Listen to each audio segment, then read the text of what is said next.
Hey guys, this is Bioman, and welcome back to the Yeousch Recruits Tournament of Creators. This is round number 2 and matchup number 2, and in this matchup we're going to see HustlaRiddimz versus PaulTheCat. So, first off, we're going to see HustlaRiddimz as he talks about chaos. Yeah, round 2, baby. You already know who it is. It's your boy, HustlaRiddimz Cinema, coming at you again with another commentary. But before I do that, I just wanted to give a big shout out to every single person who voted for me on the Yeousch Recruits site, whether it be subscribers, people on Yeousch, whoever. You know, I just want to give you guys a big shout out. And I also want to give a big shout out to my former opponent, Why Knife Me. Thank you for going up against me. It was a good fight, and hopefully we can do it next time, alright? So, let's get into this commentary. So round 2's topic is about chaos, and nothing, absolutely nothing is more chaotic than a round of zombies, man. So that's the gameplay for today. But we're not here for the gameplay, alright? We're here for the commentary. So I'm giving you another life story about when I used to live down in Jane and Finch. Now, throughout my life, I've moved a lot, alright? I was born in London, England. I moved twice in England. I moved from England to Canada, and I've moved 4 times since I've come to Canada, alright? And when we first came to Canada, we were living in a basement. By we, I mean me and my mama, cause Happy Father's Day, Daddy ain't here. But that's not what the commentary is about, alright? From the basement, we moved to an apartment. Like, okay, so just say Jane and Finch was one street, we were a street down, so yeah, we could hear all the gunshots. Sometimes a brick used to come through my window, but it's no biggie, alright? And this was a pretty ghetto neighborhood. Like, if you went there, you'd probably, yeah, just don't go there. It was pretty ghetto, but you know, I was young, so it wasn't that bad. If I was older, I probably would have gotten stabbed by now, and I wouldn't be here right now.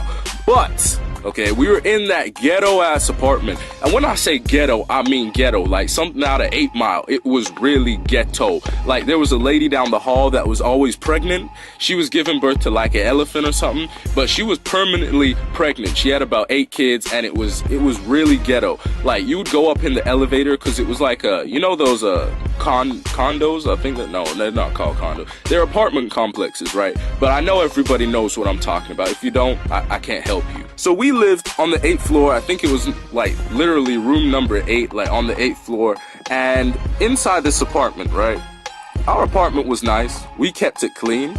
But the people around us were not very clean. They had that ghetto mindset. So what happened? Mice came into the apartment. Now, I don't know if everybody's apartment, you know, attracted mice and whatnot, but the apartment that I was in would get mice. See, this was a big problem. 1, because I'm pretty sure nobody wants mice in their apartment. 2, my mom was petrified. When I say petrified, I mean petrified. Like, I have a fear of getting jumped by 18 black girls at one time. Now, times that by 2, and that's my mom's fear of the mice. So, you know, she wasn't having it. And every time she used to come in paranoid, she used to check everything. You know, any noise in the night, she'd be like, Sia!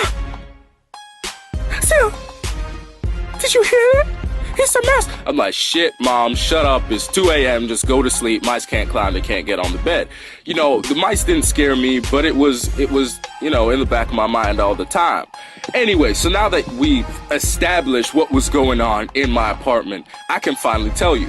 So one night we were coming home from church, because I go to church every Saturday. I'm a Seventh-day Adventist. That was what we do. And it was kind of late. We were coming home from church. We were all happy. So we came home when it was dark. You know, back then I was a vegetarian, and I just come home with my McDonald's. I used to love McDonald's, and it was a Filet-O-Fish. Now I'm about that junior chicken life, but it was a Filet-O-Fish, all right? And I was all happy, you know, come through the door, eating all my fries and shit, and turn on the light. What do we see in the middle of the floor? A mouse. And what happened? Okay, I'm gonna tell you something, right? Before I get into exactly what happened, I was not afraid of the mice. I was not afraid of the mice. I just want to put that up. The mouse, I'm sorry. I was not afraid of it. It's just, it startled me, okay? It startled me. I wasn't expecting it. And if something startles you, obviously, you're gonna jump. Like, the shit was 4 different colors with red and purple eyes. I didn't know what to do. So pretty much we turned on the light. The first thing that startled me was the mouse, okay? My vertical increased by 18 inches. It was crazy. I jumped straight up into the chair, and I was like, ah! Ah! Ah! started screaming. And what scared me even more is that my mom started screaming. When my mom ran into the kitchen, I swear on my life, all I heard was like 18 plates drop, break, bang up, like all I heard was I don't know what she was trying to find, but it was chaotic. It was chaotic. Everything in the kitchen broke because she was trying to find like we had this rat poison thing, right? And I don't know if she was planning to just throw it at it and knock it out on impact, but she was going through the cupboards, everything was dropping. She's like, Sam, get it! I don't know, and the mouse was just chilling like a villain. Obviously, I was retarded, because I thought it would be a good idea to take out my fries and start throwing it out the mouse. So I'm just standing in the chair, take that, and I wasn't hitting the mouse. All that was happening was me feeding the mouse, and I was hungry as shit. It was terrible, honestly. And what happened is that people down the hall, they heard us. So all these people come running out. Hey, what's going on? Hey, what's going on? So it ended up about 8 people were in the apartment. What's going on? And then I can't even talk. I'm standing in the chair just, save me, please. Throwing my fries, just take out the whole burger, just chuck it at the mouse. The mouse just, thank you, man. Thank you. I really appreciate this right now. Thank you for feeding me. I was hungry. And my mom's still in the kitchen, breaking every single thing she can find. It was terrible. Someone called up the shit. What is it called? The person that owns the building. The land.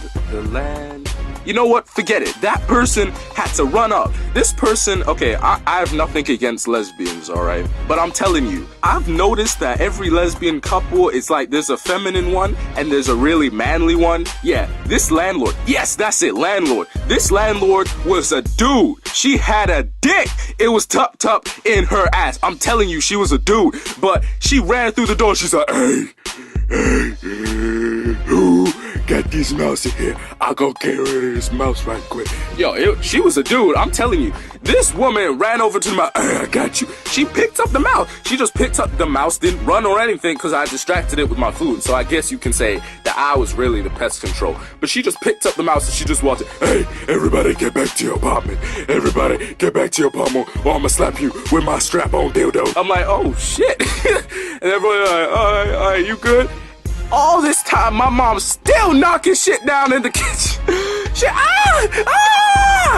Anyway, that's my chaotic story. I hope that I stuck to the topic enough for everybody. If that's not chaotic, I really don't know what is. And you know what? Hopefully I get past this round. Thank you everybody for watching this so far. And big shout out to Bioman. Thank you for letting me be in this competition. Peace. And that was HustlaRiddimz. If you want to vote for him, information on how to do that will be later on in the video. And for now, we're going to see PaulTheCat's video as he talks about chaos. What is chaos? Or rather than give you a textbook definition for it, how about I show you? This is the tale of the Lost Book of Prophecies. This is Super Paper Mario. Now if you have been following the Recruit channel for a while, you'll remember that my first video to Recruits was in fact based on this game and that I revere it highly, so I'd recommend watching that first, but I digress. The story of Super Paper Mario goes as follows. You play as our mustached hero Mario and you receive the news that Princess Peach had just been captured. Leaping into action, Mario, accompanied by his brother Luigi, leave to rescue their fair princess. However, not everything is as it seems. Arriving at Bowser's castle, they realize that Bowser doesn't know the whereabouts of the princess and that she had been captured by a mysterious villain. Enter Count Bleck. Count Bleck is holding the princess captive and states that he needs her in order to fulfill the prophecy of the Dark Prognosticus, which he plans to use to call forth the Chaos Heart and destroy all worlds. He then proceeds to knocking Mario unconscious and kidnapping Luigi, Bowser, and all of Bowser's minions. During Mario's absence, Count Bleck sets his plan into motion. He forces Princess Peach and Bowser to get married, which in turn calls forth the Chaos Heart, the destroyer of worlds. During the ceremony, however, Luigi decides to try to save the day. In his attempt, he disrupted the ceremony, which caused an explosion of the Chaos Heart, resulting in Luigi, Bowser, and Peach to be separated throughout the 8 worlds. Upon regaining consciousness, Mario is greeted by a pixel named Tippy. Tippy claimed that she is not Mario's enemy, and that Mario must go with Tippy if his friends are to be saved. Upon arriving in Flipside, Mario is told that Count Bleck has commenced the first stage of the prophecy, and that the void has opened and is slowly growing, which will eventually destroy all worlds. However, there is a way to counteract the dark prognosticus, as Mario is told, and there is still hope. Merlin tells Mario that he is the hero of the prophecy, and in order to stop the end of all worlds, he requires Mario to collect all 8 of the pure hearts, which is where Mario's adventure begins.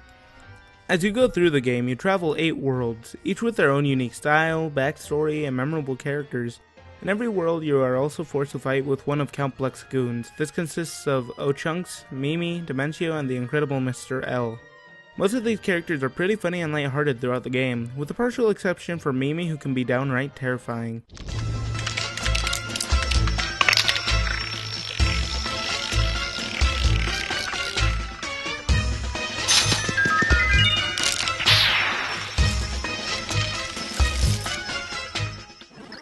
So what did this have to do with chaos? Well, for as happy as a game as Mario appears to be, it actually had some pretty dark undertones to it. Nintendo like to do what I like to call a subtle horror. The game takes on the personality of a child-friendly game, but as it progresses, more of its darker undertones are revealed. Here's a perfect example of the chaos that ensues in Super Paper Mario. When you reach World 6-1, also known as the Samurai Kingdom, you reach one of the darker parts of this game. The world starts off like any other world does. They give you an objective and require you to complete it in order to obtain the pure heart. Sounds simple, right? Well, it's not. King Samur tells you at the very first gate that in order to proceed, you must defeat 100 samurais. As tedious as this sounds, it isn't actually that bad. You only have to fight up until around gate 25. At the 25th samurai, Count Bleck appears and tells you that it's too late to stop him and that all worlds will end. He then leaves, allowing Mario and friends to continue through the world to get to the pure heart. Mario eventually meets up with King Samur at gate 26, who after a very poorly made out trap, reveals to truly be Mimi, the shapeshifter, and we already covered why she's creepy. After defeating Mimi, she revealed that she was only stalling for time. Once the fight ends, the world gets consumed by the void. Upon re-entering the stage door, you see that everything has been destroyed, pushing forth the idea that if Mario doesn't succeed, all worlds will cease to exist. Upon traveling the wasteland of what used to be the Samurai Kingdom, you come across the remains of the pure heart, which has been turned into stone. Upon taking it back to Merlin, he informs Mario that there is no power in the pure heart, and if they can't revitalize it, they may all cease to exist. Enter Dimentio. One of Bleck's minions arrives and then efficiently ends Mario's game, which sends him to the underwear, where he meets Lovebee, a NIMBY from the Over There whose only wish was to meet her true prince. Lovebee speaks in early modern English and constantly puts others down, making her a lovable yet hated character. Upon returning Lovebee to Queen Jade, the Queen revitalizes the pure heart for him with the power over life and death. Mario then returns to his brother Luigi in Flopside to place the heart in the stone pillar, only to be returned to the underwear, where Queen Jade seems more than reluctant to reveal the location of the pure heart. She instructs Mario to escort Lovebee to the Over There, and that her father Granby would tell them the whereabouts of the final pure heart. This is by far one of the most heartfelt moments in video games. Upon finding Granby being confronted by Bone Chill, who seem to also been looking for the location of the pure heart, it is revealed that Lovebee is not in fact a NIMBY, but a pure heart which has been disguised as a NIMBY to protect it from evildoers. The scene is very heartfelt and really touches the player, as the relationship between Lovebee and her parents is not only explored, but now Lovebee must convert to her true form in order to keep all the world from being destroyed. Chaos is interpreted in many different ways, and as it seems, it's mostly associated with titles such as Call of Duty or Grand Theft Auto with its fast-paced action and its violence, when in fact games can be equally as chaotic or even more so with its story and pacing. If it isn't apparent by now, I'm a big Nintendo fan, and I find the story of any game has the potential to be more chaotic than any multiplayer franchise. Thank you all for watching.